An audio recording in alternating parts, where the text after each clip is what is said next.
All right. Hi, everyone. Welcome to Arts for the Health of It. I'm Richard Wilmore. And you know what? The world works in mysterious ways. And a couple weeks ago, I was a contestant on a game show, a virtual game show.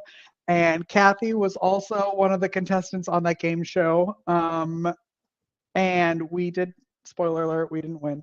But we met each other. So we did win. And Cathy, first of all, if you're listening to this and you know what laughter yoga is, tell us where you do it, when you got into it, like use the comments. And if not, sit back, laugh a little, and learn about it because it is amazing. And Cathy seems to be the person to go to if you'd like to laugh and you'd like to do yoga. So Cathy, welcome to the show. Thank you, Richard. Oh, nice to see you again. Yeah, That you was too. fun. So you now laughter ambassador, that's a big title to carry. How can we go back a little bit? Because I know you've had a, quite a past of different avenues that you've gone down and different careers. And so I want to kind of tune everybody into how you discovered laughter as sort of medicine and your journey into laughter yoga.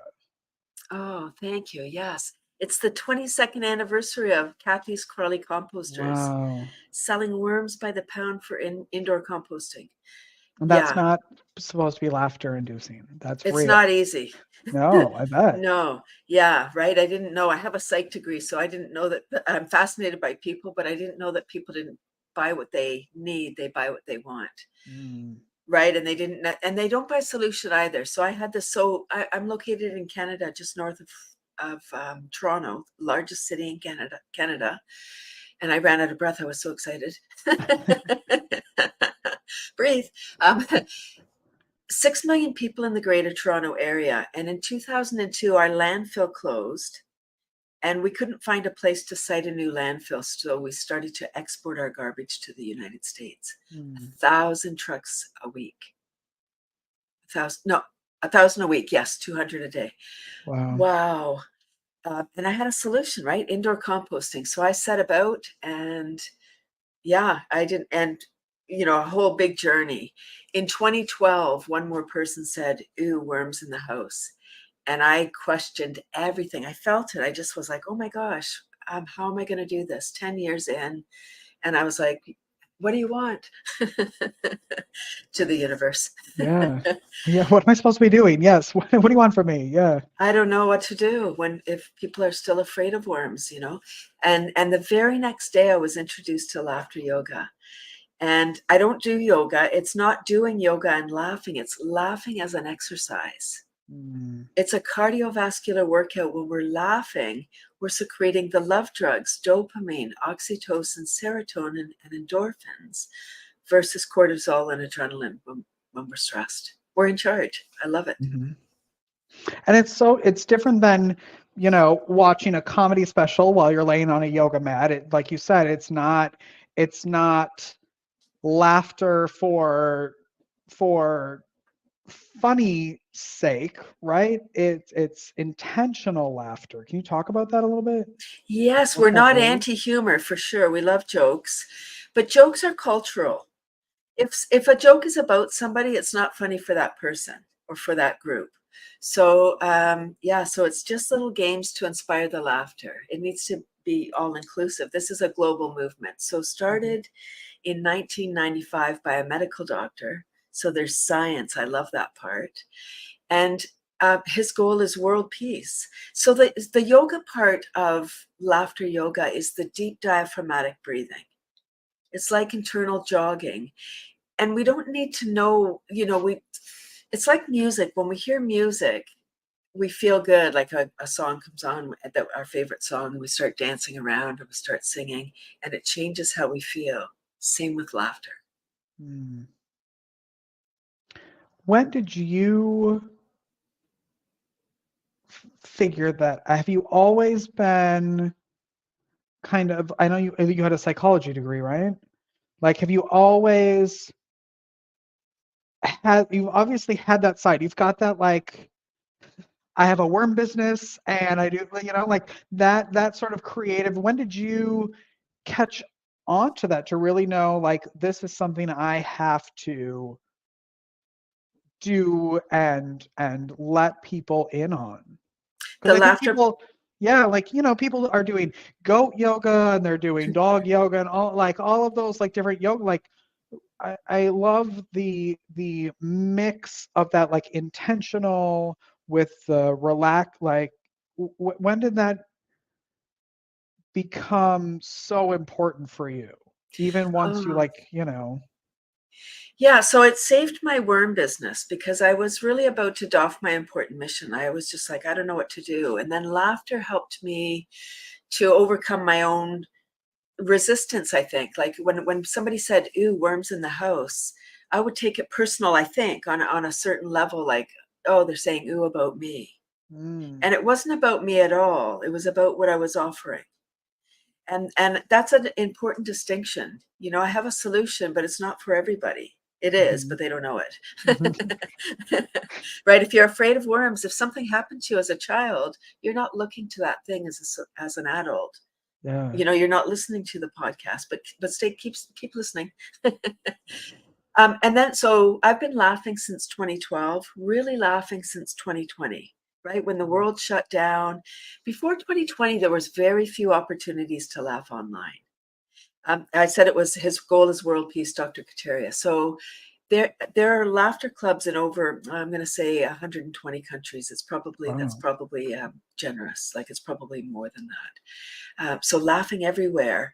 And I'm meeting people. We're really in a stressful time. I mean, it's always stressful, but now it seems that there's a lot going on. And people say, how can I laugh? There's this going on and that and all these things. And I say, because we have to laugh. If we're not laughing, we're crying in the corner. Hmm. We're so stressed that we can't really function. So yeah, so 2020, I took a deep dive into why does everyone say laughter is the best medicine? Like, what does that mean? Hmm. And there's science behind it. Richard, it's so exciting. There's science showing that when you laugh, if you have cancer and you're doing chemo treatments, if you laugh with your medical team before, during you're getting your treatments, they're better incorporated into your beautiful body and there's fewer side effects. Laughter Mm. is complementary medicine. There's no side effects. It just goes with it. It just helps out.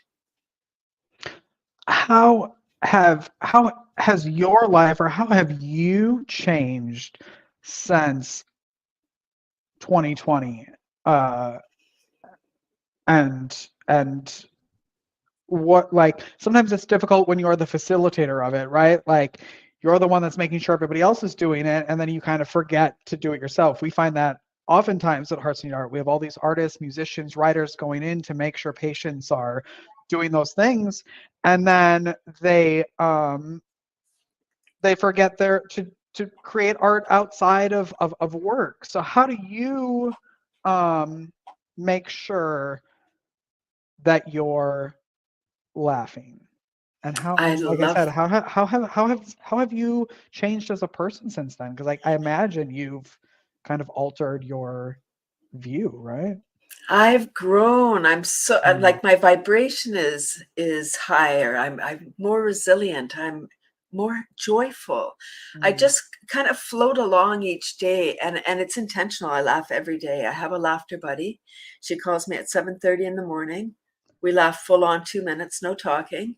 I don't say hello. I just start laughing when I pick up the phone. 2 minutes full on, 1 minute of deep breathing, and then 2 minutes of laughter, and that sets up the day. We secrete, you don't need a lot. That's the whole beautiful part about laughter, is it's in us, and we can laugh with intention for a couple of minutes and secrete all the love drugs. So our mind might be say, so our body doesn't know the difference between real and simulated laughter. Our brain mm, does, right? Our brain's the thinker. Like, oh, what are you doing? Yeah, stop it, you look ridiculous. There's no joke. What are you laughing at? Because it's being conditioned out of us. mm-hmm, We can override that. We can override that, and just do it. So when people come to a laughter club, um, the good laughter leaders will invite the people to allow themselves permission. because otherwise we might be in our head. The serious people might be there with their arms crossed, like not sure, they're afraid, like they don't know what's going to happen. They ever, people that want to be in control and are afraid to let loose. That's why you give them permission and just say, allow yourself to play, and then just notice. So I encourage people to attend a laughter club at least twice, so that they can, the first time it's weird, and then the second time they know what to do. Then they're like, I know. And there's priming. It's the beautiful part. It's really set up to allow people to succeed if they allow themselves. So there's clapping. When you're clapping palm to palm. There's a rhythm, 1, 2, 1, 2, 3. And the words are ho, ho, ha, ha, ha, and smiling and breathing. So when I came to laughter yoga, I thought this part was so random. Like, what is that? Because I don't need that. I'm a natural laugher. But for people that are in their head, this gives them something to do. Now, and then they come, remember Pavlov's dog and the bell, and right? Not that we're dogs, but when we get primed, so now when you come to laughter club, you start ho, ho, ha, ha, ha, everybody's doing it. And then your mind's like, oh, happy time, secrete the love drugs. Ooh, yay, let's go. Here we go, underlay. And you do them in person and online, correct? Yes. Can you talk a little bit about your kind of the difference between the two, and who's invited to, especially obviously here in the podcast world, who can connect with you for the virtual stuff? Beautiful. Prior to 2020, there was very few opportunities, and like the world, everybody jumped online. So it works beautifully. Have your camera in gallery view, so you can see everybody. It's making eye contact, and so in online sessions work really, really like magic if people are coming to a class, because you're playing together. It doesn't matter if you can speak the language, so you can travel around the world and attend laughter club for free. So beautiful. Like, there's free clubs around the world. I have a club on Tuesday mornings, and everybody's welcome. As a laughter yoga teacher, everybody's different, just like every yoga teacher is different. Every music teacher is different. Every teacher is different. Same material maybe, but different way of presenting.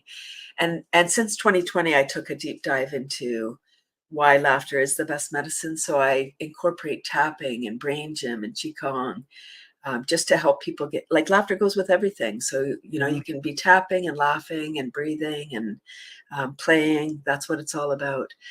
And then I'm also for hire. So I will go into corporations, like online again, for your meetings, or into classrooms where it's targeted. So I'll do custom work if somebody's looking for something in particular, or just, so you can record it for your own group. It's magic. And I would say that in person, of course, is better. Like, in person, everything, I would say, almost everything is better in person. Yeah. It's a beautiful way, though, for us to connect, and you can still feel the energy. What about when you were talking about the Zoom and the gallery view? So let's say I'm a person who's coming a little afraid, a little nervous. Are you allowed to turn your camera off, or is it mandatory that your camera's on? Because I know some people, that is a huge They're not panic for coming. some people. Yeah. Got it. Yeah, no, I encourage people to come. That's a great question, Richard. I want to tell you a story. I had somebody, when I started my club, June 2020, because I needed it. I needed a club. I love a true artist. Like, you saw a need that you couldn't find, so you just created it yourself. That's it. Yeah. And it's grown. And I get about, maybe 20 or 25 people a week, and not always the same people. And they just, come when they can. And it's really a beautiful community. I lost my question. What was the question? Darn it. The camera. And The then you had a camera. story. Thank Yeah. you. So I did encourage, I did think, I really want people to come and have their camera so we can see you and you can see us and we're playing. Because then I talk to you. I'm like, hey, Richard, da, da, and I wave, and everyone's waving, and it's, it's silly. And one day, but if people want to come and not have their camera, there you go. I can't do anything. So a person came and all just had their phone number. And at the beginning of my club, when I had less people, I would ask people, how did you like that? If anyone wants to comment, feel free to say something. And this person, that was just a phone number, they didn't turn the camera on, they turned their mic on and said that they hadn't laughed for 3 or 4 years. Mm. I don't know how they found me, or I don't think they've ever come back. That number was never, and it was just like the whole energy in the Zoom room. We were just like, ah. And she said, I thank you. I'm sitting here smiling, and I was playing along, and I feel better. Wow. And so from that moment, I said to myself, if anyone wants to come, and you don't want to turn your camera, just come and absorb this beautiful magic medicine. Yeah. Yeah, because it's such an easy way to try something that you've never maybe tried before, that scares you a little bit, that you need that little, like, you go once. It's free. Go once. Yeah. If laughing is the worst thing that you did that day and you don't want to go back, you don't have to, but I think it's one of those things where once you try it, you don't realize what you need sometimes, you know? We've forgotten. It's so beautiful. Like even our breath, even, when you just do a couple of deep, diaphragmatic breathing, just because our mind is like, that monkey mind, which it's chattering all the time and and sometimes it's going so fast, and then we go fast. So Yeah. we speed up with our thoughts. So if we can take a few beautiful deep breaths, we can slow down our thoughts, and then we just slow down the whole process. Wow. Yeah. Before you got into this, were you into any other art forms, or what was because I see artwork behind you. Uh, what were your kind of creative passions before this?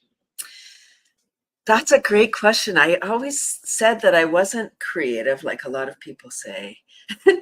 Like as far as doing art, that's not mine. That's a friend of mine's. It's so beautiful. I love it. And this is a photograph, also beautiful. I'm an admirer. I definitely love art.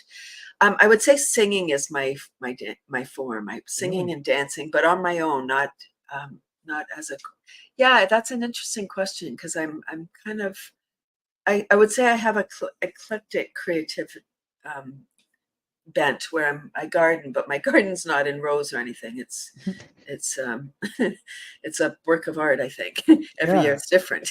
that's so fun. That sounds like my dad's garden. Yeah, but he loves it. I Yeah. love it too. Yeah, like judge me not. Like, Hmm. oh, you should. What? Don't tell me should about my Yeah, garden. Get out of here. exactly. Yes. Yes. Where do you hope to see Cathy's Club grow into, or what are your plans for the future? Can I tell you my big goal? Yeah. It's big. It's going to be world changing for a certain group.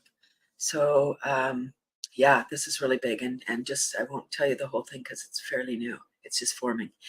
Breaking But news, it's everyone. Breaking yeah, news. breaking news. You heard it here on Richard Show. That's right. Yeah. So I had this vision. I was walking in the forest, and I had a vision that I was training folks with Down syndrome to be laughter yoga leaders. And I was like, what the? And it was in 2020. And since then, I was introduced to not an after school program, a day program that helps folks with special needs, all different people. And they had like 7 or 8 folks with Downs, and they loved it. They loved the laughter. And I realized, oh, I'm super fast. I want things like when I get an idea, I'm like, okay, go on, let's go. I want to have it. And I realized, oh, wait a minute. Okay, just the seed was planted then. I even called the founder of Laughter Yoga. I not called him. I emailed him. I didn't call him in India.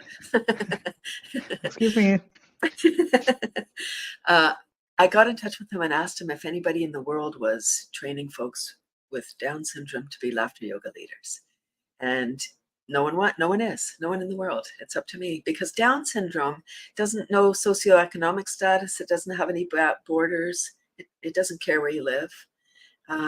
Yeah, and it's so beautiful. So, and there's a kind of a backstory why that specific demographic, but it's that group. That's who came to me, and that's I can't, not that I can't. I want to work with that group, and anyway, so big things are happening, Richard.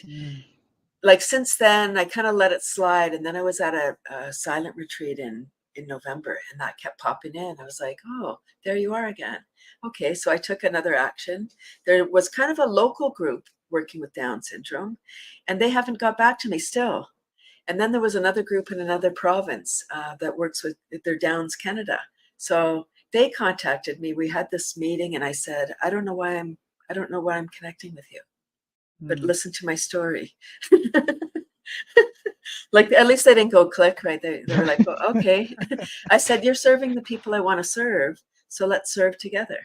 And they said, you're like, wow, I don't know how universe you talk about, but I'm divinely guided. Things pop in, like, and everybody is, if you pay attention, I think. Oh, so she said, your timing is interesting. In 2020, we connected with a university in the States to do research on physical activity and cognition. Wow. And 3-year study, and the results just came in like a month before I contacted them. Like, what?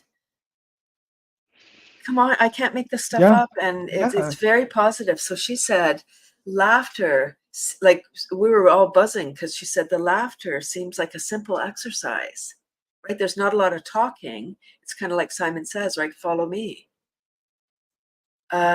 So because it's Down Syndrome Canada, they do a lot of online stuff versus my local place. I'm like, not that I don't need the local place, but I needed Canada. I needed Canada, not just the local one. Isn't that interesting? Wow. I mean, I feel like that's how we ended. Like, we were supposed to connect. And like, that's also the beauty of the virtual world, is true connections like that get to happen more frequently now. Like, we would never have met at Target in real life. So right, exactly. That's right.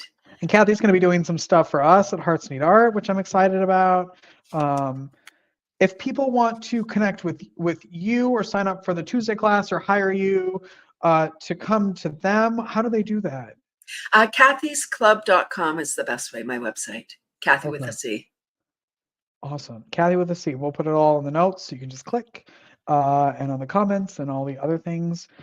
Cathy, I am so glad we connected, and I'm looking forward to having you here at Hearts Need Art to do some stuff and just watching what your big plans unfold into, because I feel like you just ooze, even through a computer, good energy, and I love that. I'm excited. Richard, if I could just give a plug, if anybody's listening that is connected to the Down syndrome world, either through children or an association, you work there, somebody that does, please reach out, because this is going to be world changing, and it's not a solo mission. It's not easy to change the world by yourself. Right? Yeah, I need people, and I know that. And so now I'm asking for people. Good. Oh, I'm looking forward to connecting again for our laughter gig. I know. And outside of laughter, if people are also like, wait, worms? Then they want to hear, is that also at Cathy's Club? Or how do people connect with you for that as well? So I do have a worm website. It's Cathy'sComposters.com. Okay. And we'll put also that in the notes as well, because there are 4,000 reasons to connect with Cathy, and you can choose your top 5 and connect with her that way. So wonderful. Thank you so much, Richard. Thank you, Cathy, very much for being here. Thanks for watching, everybody, listening. Make sure you share and like and subscribe and do all the fun stuff you have to do when you have a podcast, and we will see you next time. Bye. Bye now. Thank you for listening to Arts for the Health of It. This episode is produced by Hearts Need Art, creative support for patients and caregivers. You can support the show and help others learn about the healing power of the arts by visiting heartsneedart.org. The views expressed on this podcast do not necessarily reflect the views of Hearts Need Art, their staff, board members, or other affiliates. All content is created for informational purposes only. This podcast is not intended to be a substitute for professional medical advice or to diagnose and treat any health condition. Always seek the advice of your physician or other qualified health professional with any questions you may have regarding a medical condition. Never disregard professional medical advice or delay in seeking it.